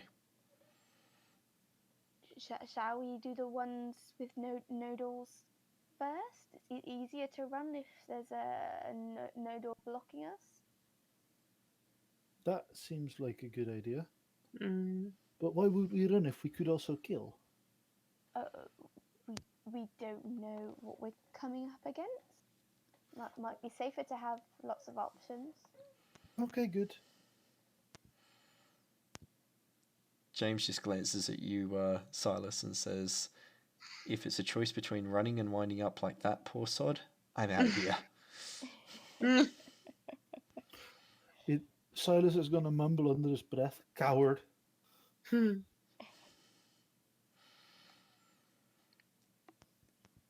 Tarin's gonna head towards the archway with no door. Yep. James follows you close behind with his weapon ready. Mm-hmm. Bingo and Silas, are you following up next or are you bringing up the rear? I'm following up next with the rifle ready. I'll bring up the rear, not wanting to go first again, and I'll hold a grenade ready, like above my head, looking around. Alara's going to walk along with you. I just nod. Sup? I'd like to clarify that this whole time Tarin's had a dagger in her close by and at easy reach the whole time because she's terrified. The feeling is mutual. You cross the length of the room past all the tables and get to the archway, and then Tarin, you step through first. This room, like the others, has also got tables in it, but not as many as the previous two rooms. There's also a lot of chairs. There is a door on the far side of the room that appears to be barricaded with chairs. And there is 2 doors to your right. Oh, okay then. Is there anything in the room to indicate what it was used for?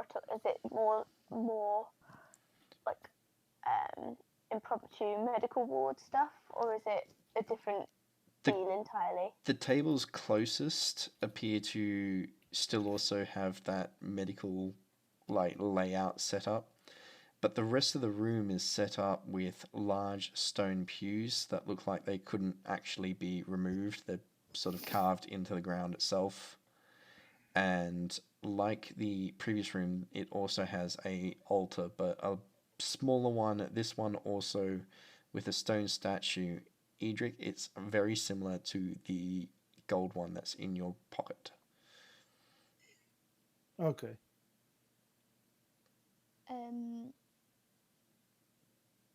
Is there any indication of why it might be that door might be barricaded? Looking at it, you can't tell.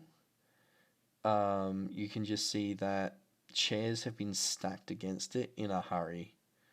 One's been jammed up underneath the latch, and then others have been stacked on top and around it to stop it moving if no matter what kind of force is sort of applied on the other side of the door. Right. I'm going to suggest that we don't open that door.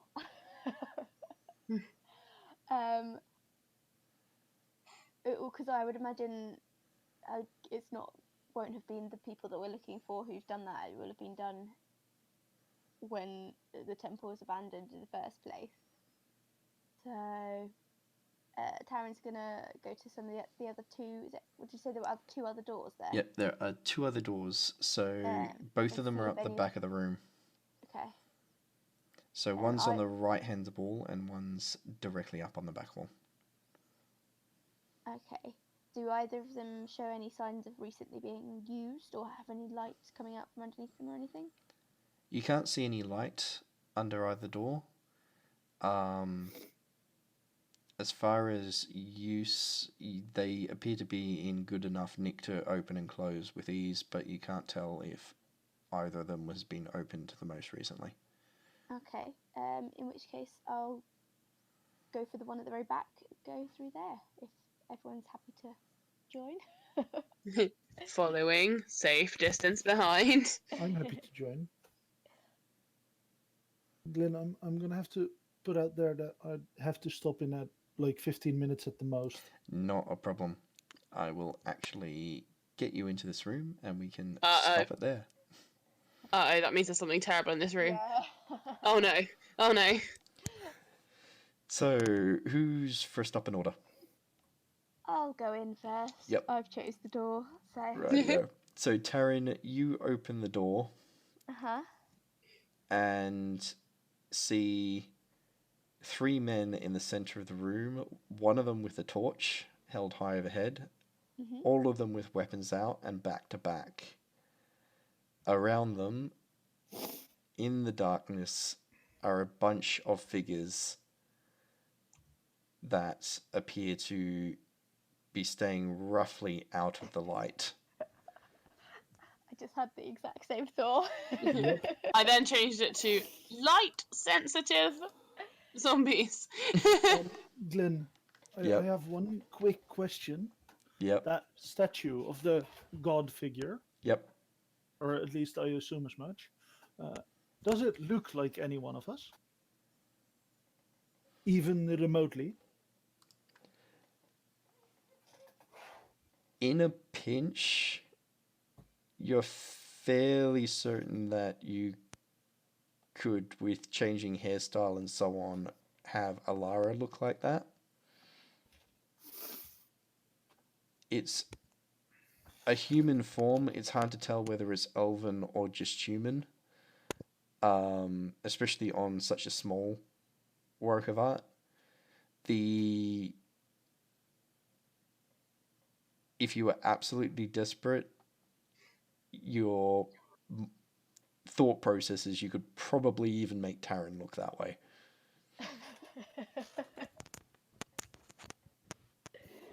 Okay. That's with your character not knowing anything about Tarin. Yeah. To be fair, Edric would not connect the dots on that. He would only think, hey, that face matches slightly. Huh, maybe if we put a wig on her, on him. Huh. Darn, that's useful. And then he'll go back to like killing shit with his pistols and guns. Was it obvious how many figures there were in the dark, or was it just... It's hard to tell assumed it was because a the other end of the room is shrouded completely in darkness. It looks like the three men in front of you had not gotten around to lighting all the torches and had entered this room to do just that. Right. Are there torches in the room that we've just come from we could use? There are torches behind you. There's not heaps, there's like 3 or 4. Okay. But you certainly could grab a couple off the walls. Oh, sorry, carry on. I was about to say, as you've opened the door, however, the 3 nearest of the shadowy figures lurking outside the pool of light of the 3 men in the center of the room turn to look at you. Oh, okay. Deal with those first. Can I shout back about the torches? You can do. I'll get a shout over my shoulder. Get torches! And stab flail at whichever one is closest to me. The nearest one lets out a very dry shriek and then rushes at you.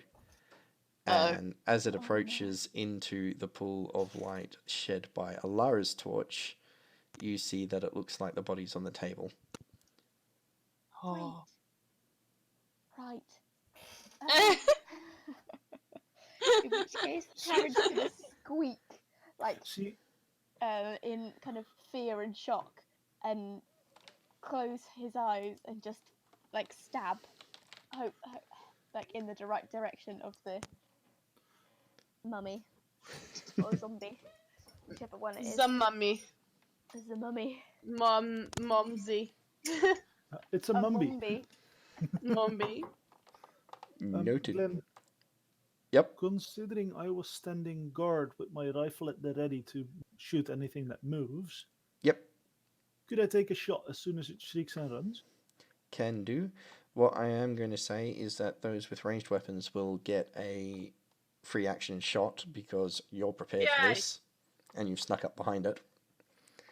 And as soon as it gets into range, you will get an attack, Tarin. Cool. So I will get those ranged attacks from people if they wish to take them. Yes. I aim for right between the eyes. Like where the third eye is, if you believe in that kind of stuff. Mm-hmm. I'm fucking dead shot.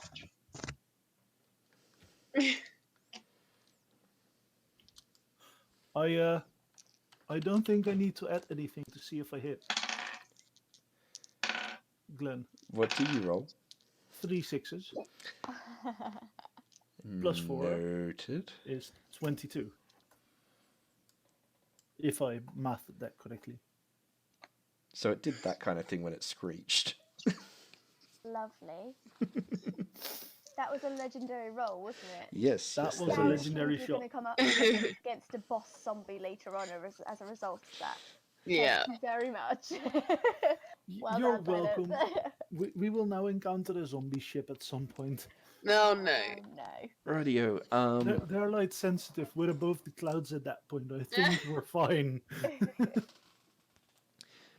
So, you were using a pistol or your rifle? This was Daddy. My scoped rifle. Rightio. I'm curious to find out what the scope adds. Well, luckily enough, in the kind of space you're in at the moment, it's not as much of a worry. Okay. It would have just made it slightly easier to hit, not that you needed it. The zombie creatures turn at the screech, and as I said, the three that turn to look at you rush forward. So, Bingo, you're lobbing the fire. Okay. This is going to be... I've got fire grenades, so one of those. Yep. Because looking at it, they're made of like paper. Their skin is like paper, and they're covered in rags. So fire. So, based on the events that you've put before me, Oh no. Bingo, you take your grenade and you lob it in the direction of the three that are running through the door. Just as Silas, you level your rifle and fire, hitting that grenade and launching it across the room, where it detonates in a cluster of them. Yay! Lovely. I will get... Bingo, can you roll damage for your grenade? Yes. Silas, your bullet also hits the lead zombie running at you clean between the eyes and sends it pitching over backwards. Oh, I'm so gutted. I got 2 6s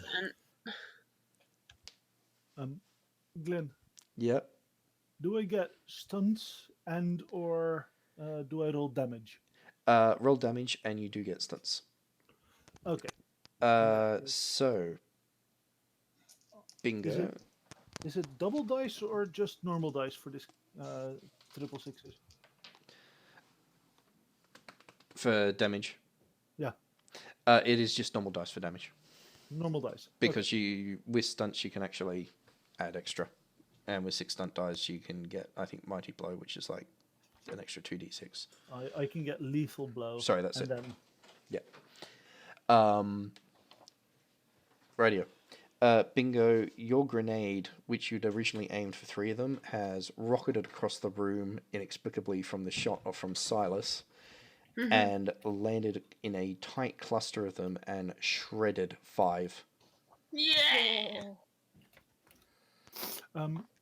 Glenn, sorry for the constant stream of questions. Oh, good. Pinpoint attack is if my dex is greater than my opponent's. My Yep. dexterity is 3. Do I add that die? Yes, you do. Nice. And then I'm gonna take lethal attack, I guess. Or... Oh, shit. Uh-oh. It's a terrible or very, very good. I take rapid reload for 1. Yep. Then lightning attack for 3. Yep. And mighty blow for 1 additional d6. Go for it. That's a lot of damage. How much damage was it? Well, I'm doing the maths, but it seems like it's 21 plus 6 is 27 points of damage. Rightio. So the lead zombie that you've hit pitches backwards and just doesn't move.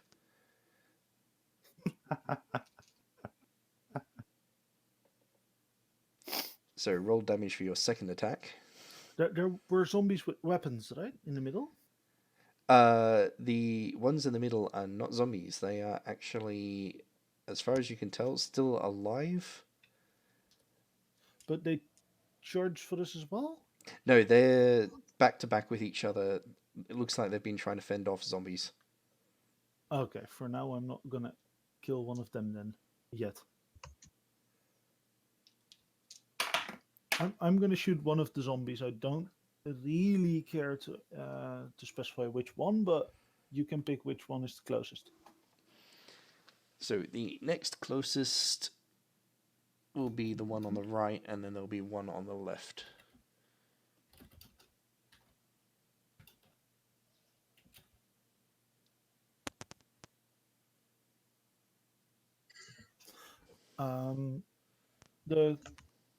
The closest one, I didn't really catch which ones that were because sound cut out there. Oh, sorry. So the nearest one is one of the two that is rushing towards the door, and it's the one on the right. So you've already killed the one, or appear to have killed the one dead in the center. Okay, I'm gonna shoot for the other one with 13 plus 4 is 17 to try and hit. Yep, that will hit. And then that's just a normal attack because I don't have any stun points left. 7 plus 6 is 13 damage. This one you punch a giant hole through, and it slows down a bit, but still seems to be stumbling forward. That's not how that's supposed to go, is what I'm going to say out loud. And then I'm going to turn to Bingo and I'm going to go, Edric, but you're close enough. Tarin, I'll get you to roll an attack as these two close in on the door. Okay. And James is also going to leap forward and attack the other one. Okay. I got... Oh, not great. 8. 8 to hit. Is it just 3 dice?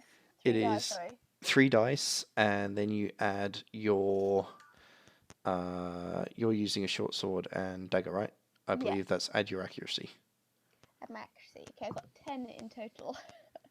You almost miss in your panic.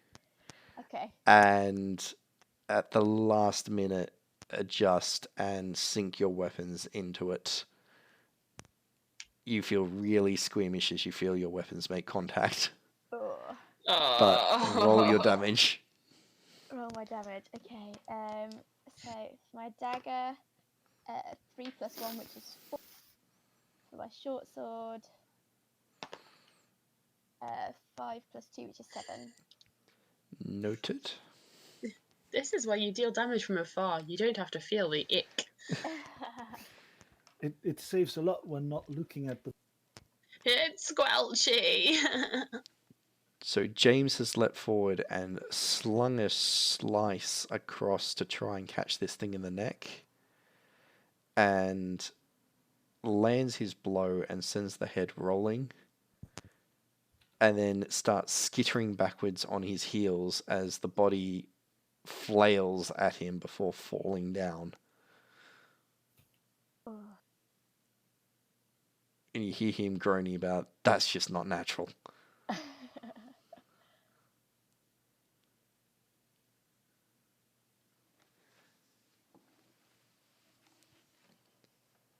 The 3 men in the room, seeing an opportunity, rush towards your door. And you hear one of them shouting, "Let us through!" They started rushing at us? Yep. Oh, I'm so tempted to shoot.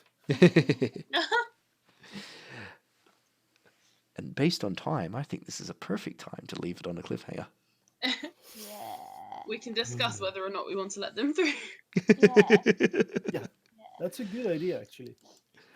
Radio, I'll get a yo-ho from you and I'll stop the recording. Okay. Yo-ho! Yo-ho! Yo ho! Ah!